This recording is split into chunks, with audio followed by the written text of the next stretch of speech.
With the launch of our game Fly Together, we sat down to discuss some of our favorite parts from the development.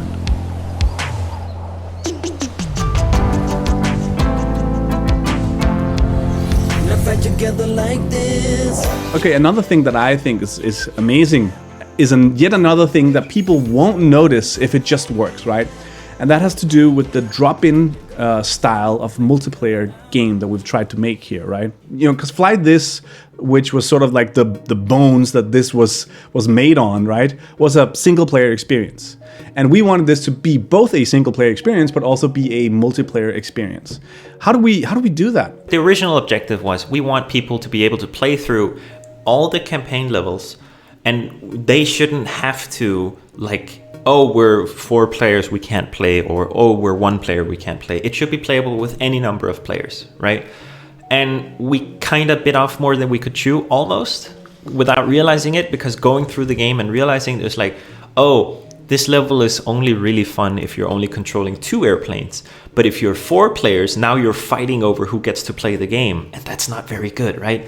So it was like an iterative process where we take the original game, we put in like multiplayer control so that each player can play with each their Joy-Con, and then we start playing some levels, and we realize some levels are too big for 2 players, some levels are too small for 2 players. The original design doesn't really hold up.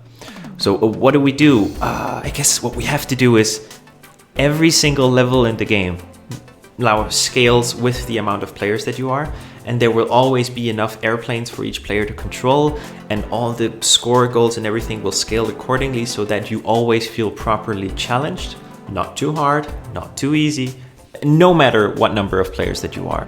Yeah. And this was all like a piecewise iterative discovery.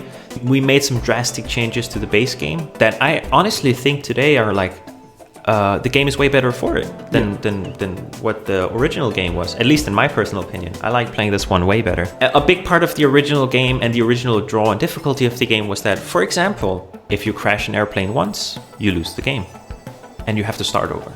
Yeah. And we realized, because we were testing this a lot, right? Some players, some of the more timid players would play the game, and then they would make a mistake and they would crash an airplane, and then the level would stop. And then the 3 other or 5 other players in the party would all look at the person and go, "You crashed the airplane. It's your fault. We're not having fun anymore." And we're like, "No, that's not good. That's not good." Yeah. So we changed it so that crashing an airplane doesn't stop the game. And we're like, "Oh, but what if? But then you crash your airplane, and then you don't have an airplane to fly around with anymore. Now you're still just kind of sitting out and waiting for everyone else to finish their session. What if you can call back in airplanes you have crashed?" Yeah. And one of my colleagues go, "I don't know, that sounds kind of like the game becomes too easy then." And we tested it out, we built the change, we found out it's actually way more fun. Like, you crash your airplane, you get to come back right into the action, you lose a bit of time, you lose a bit of points, that's fine. But we just scale the numbers accordingly so that it still feels super satisfying to like pull off a good performance. And like, if you find that a level is hard or your players are inexperienced and they crash a lot and they laugh a lot over all the stupid mistakes that they do, you still might actually like crawl your way through like to a finish, and it'll feel really good regardless. A lot of iteration is what it took to like land on a version of this gameplay that actually makes sense to like play 2 players. Your friend comes in the door, "Yo, Johnny, join us. Why won't you?" Throw a Joy-Con at their face. They click a button, they check in, the level automatically, "Oh wait, you're 3 players now instead of 2. It just changes everything.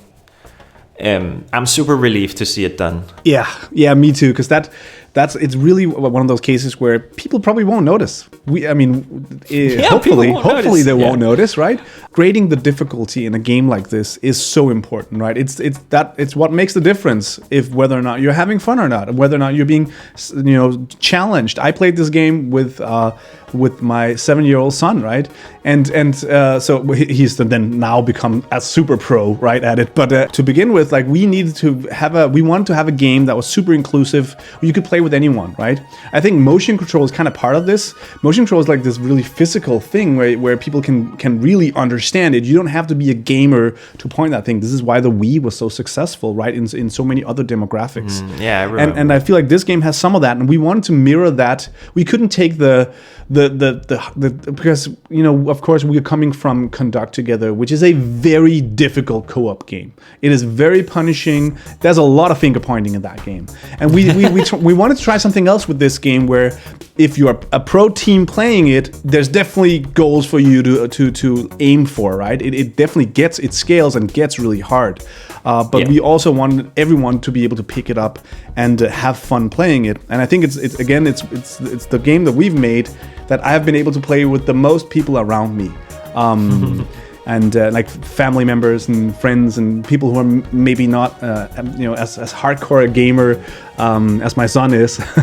I think the scaling of difficulty and the drop-in style of multiplayer is pretty cool. Of course, it's more fun to play together. I think that's in the DNA of the game. It's very much about coordinating things and yelling at each other and stuff like that. But you could totally play the campaign alone and have a good experience doing that.